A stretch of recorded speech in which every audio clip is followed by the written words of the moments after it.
আমি বলতে চাচ্ছি যে আমি একজন সত্যিকারে প্রাউড বাংলাদেশি। বাংলাদেশে আমার জন্ম হওয়াটাই আমি সার্থক আজকে মনে করতেছি। যে পৃথিবীর শুরু থেকে আপনারা যদি দেখেন যে নোবেল বিজয়ী কতজন আছে, এই পর্যন্ত কাউকে কি আপনারা খুঁজে বের করতে পারবেন কোনো নোবেল বিজয়ী একটা স্টেটের প্রধান? বাট আমাদের দেশে আমাদের স্টেট প্রধান সে নোবেল বিজয়ী, সে নোবেল জয় করেছেন। আর সেই নোবেল জয় করা নিয়েও বিভিন্ন কটূক্তি করে আমাদের দেশে অনেক কথাবার্তা হয়েছে। আমরা সে কথা ভুলিয়ে যাই কি হয়েছে। বাট আমি আজকে আমেরিকার মাটিতে দাঁড়িয়ে আমি বলতে চাচ্ছি আমি রিয়ালি কৃতজ্ঞ আল্লাহর কাছে যে আসলে আমরা প্রাউড বাংলাদেশি। আমরা আমেরিকাতে আছি এবং আমাদের বাংলাদেশ প্রধান যিনি, সে একজন নোবেল বিজয়ী। শুধু নোবেলের কথা না, তার মতো যোগ্য একজন ব্যক্তি যদি বাংলাদেশে আজকে রান করে তবে আমাদের এই বাংলাদেশ কত তাড়াতাড়ি বিশ্বের কাছে নন্দিত হবে সেটা আপনারা সবাই বুঝতে পারছেন। আমরা পিছন থেকে যে যাই বলি না কেন, এখন আমাদের সময় সবাই মিলে আমাদের দেশ প্রধানকে সহযোগিতা করা, সবার সহযোগিতার হাত বাড়িয়ে দেওয়া।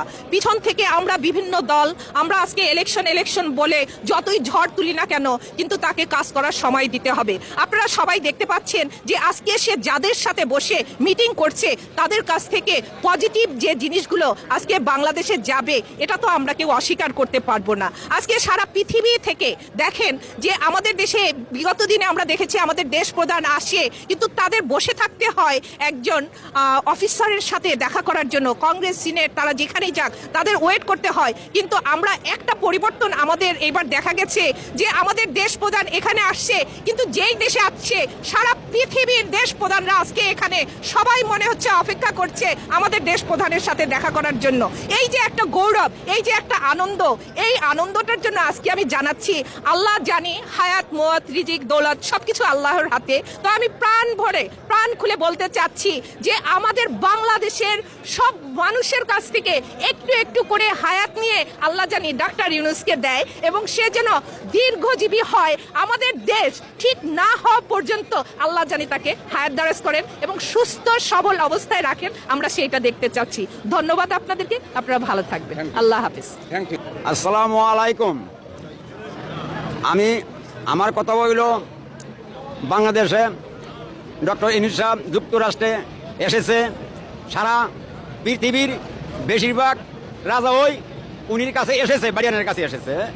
আর আমার কথা হলো প্রতি গ্রামে গরিব নিরহ লোক যে নিজের হাতে ভোট দিতে পারে, সেটা আমার দাবি রইল। গরিব যে গণতন্ত্র ভোট হলে হবে না, গণতন্ত্র ভোট হলো ভোটের থেকে চুরি করে ভোট নেওয়া যায়, শক্তি করে নেওয়া যায়, যাতে গরিবে নিজে ভোট দিতে পারে সুষ্ঠুভাবে, সেই দাবি আমার কাছে রইল। ডক্টর ইউনূস সম্বন্ধে বলার আর কিছু নাই, কারণ উনি সারা পৃথিবীতে একজন জননন্দিত ব্যক্তি এবং আমরা বাংলাদেশি হিসাবে গর্বিত ওনার মতন একজন প্রধান উপদেষ্টা পাওয়াতে। এবং আমরা চাই যে ওনার মাধ্যমে সুন্দর একটা দেশ গঠন হবে। ধন্যবাদ রুহুল তোমাকে। আসসালামু আলাইকুম সবাইকে যারা রুহুলের এই অনুষ্ঠানটা দেখছেন, আপনাদের উদ্দেশ্যে রইল আমার শুভেচ্ছা। আমার নাম রেদওয়ানা রাজ্জাক সেতু।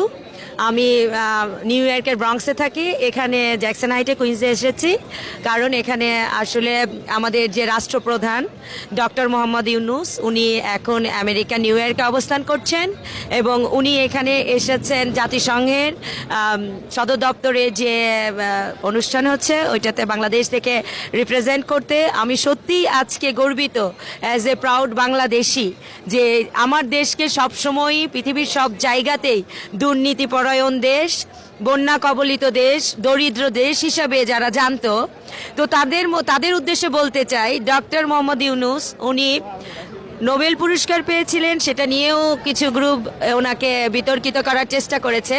কিন্তু অ্যাজ এ ওম্যান আমাদের ভুলে গেলে চলবে না যে বাংলাদেশে ওম্যান এম্পাওয়ারমেন্ট যে প্রথম শুরু করেছিলেন এবং তার মাধ্যমে যে ইকোনমিক কন্ডিশনের উন্নতি হয়েছিল সেটা কিন্তু ডক্টর মোহাম্মদ ইউনূস সাহেবের জন্য। এবং উনি গ্রামীণ ব্যাংকের মাধ্যমে তখন আমি বাংলাদেশে যেইভাবে মহিলাদেরকে অনুপ্রাণিত করেছিল বিভিন্ন ব্যবসার জন্য, তো এটা আসলে কেউই অনস্বীকার্য নয়। এবং উনি কিন্তু এইবারও ওনার ভাষণে আপনারা শুনেছেন কিনা যে আমরা কেউ চাকরি করব না, আমরা চাকরি দিব কিভাবে, আমরা বিভিন্ন ব্যবসার মাধ্যমে বিভিন্ন আমাদের আইডিয়াসগুলোকে কাজে লাগাবো যেখানে সবাই এসে কাজ করবে। আজকে দেখেন উনি নিউ ইয়র্কে এসেছেন অথচ প্রথম দিনই ওনার সাথে আমেরিকার প্রেসিডেন্ট এবং কানাডার প্রেসিডেন্ট জাস্টিন ট্রুডো ওনারা কিন্তু ওনার সাথে বৈঠক করেছে। আর এবং হ্যাঁ পায়ে হাত দিয়ে। এবং আমি কেন প্রাউড বেঙ্গালি অথবা Bangla, I am not Bengali actually, I am Bangladeshi. এবং আমি আমার বাংলাদেশি ভাই বোনদেরকে বলবো, আপনাদেরকে যদি কখনো কেউ বলে আর ইউ বেঙ্গালি আর আপনারা বলবেন নো আই এম বাংলাদেশি। হ্যাঁ, আমাদের জাতীয়তাবাদ বাংলাদেশি। আমরা বাংলা ভাষাভাষীর মানুষ সারা পৃথিবীতে অন্যান্য দেশেও আছে, বাট আমরা বাংলাদেশি আমাদের জাতীয়তাবাদ। তো আজকে নিজেকে আসলে বাংলাদেশি হিসেবে এই জন্যই প্রাউড ফিল করতেছি যে ডক্টর মোহাম্মদ ইউনূস ওনাকে কিন্তু প্রত্যেকটা ব্যক্তি স্যার বলে সম্বোধন করেন, সেটা ইউএস প্রেসিডেন্ট থেকে শুরু করে পৃথিবীর প্রত্যেকটা দেশের রাষ্ট্রপ্রধান ওনাকে স্যার বলেন। তো আমরা সেই স্যারের দেশের লোক, এই জন্য নিজেদেরকে খুব প্রাউড ফিল করছি। আসেন ভাই। আর দেশের কথা যেটা, যে ওনাকে সময় দিতে হবে যে দেশকে আসলে রিফর্ম করার জন্য। এবং আলহামদুলিল্লাহ বাংলাদেশের অর্থনীতি অনেক আগায় গেছে ওনার এই অল্প সময়ের মধ্যেই, আর মানুষের মধ্যেও ট্রাস্ট ফিরে আসছে। তবে আমি যেটা বলবো যে আমাদের ইউনূস স্যারকে আল্লাহ আসলে নেক হায়াত দারাজ করুক এবং সুস্থ রাখুক, যাতে উনি আমাদের দেশটাকে আসলে সেই সুজলা সফলা শস্য শ্যামলা দেশ হিসাবে, যে দুর্নীতিমুক্ত বাংলাদেশ। আর বাংলাদেশে আমি ঢাকা বারের অ্যাডভোকেট ছিলাম, সো এক্সট্রা বহির্ভূত হত্যাকাণ্ড যেগুলো, ওগুলোর আমি আসলে বিচার চাই। এবং বাংলাদেশের যে ফ্যাসিস্ট গভর্নমেন্ট শেখ হাসিনা, উনি যেভাবে পালিয়ে গেছে, ওনাকে ফেরত এনে বাংলাদেশের মাটিতে ওনার বিচার আমি দাবি করছি এই নিউ ইয়র্কের কুইন্স থেকে। ধন্যবাদ রোল তোমাকে। আলহামদুলিল্লাহ, আমি আল্লাহর কাছে শুকরিয়া আদায় করিতেছি ডক্টর ইউনূস সাহেবের মতন একজন নোবেল বিজয়ীকে আমরা বাংলাদেশের বর্তমানে অন্তর্বর্তী সরকারের প্রধান হিসাবে পেয়ে।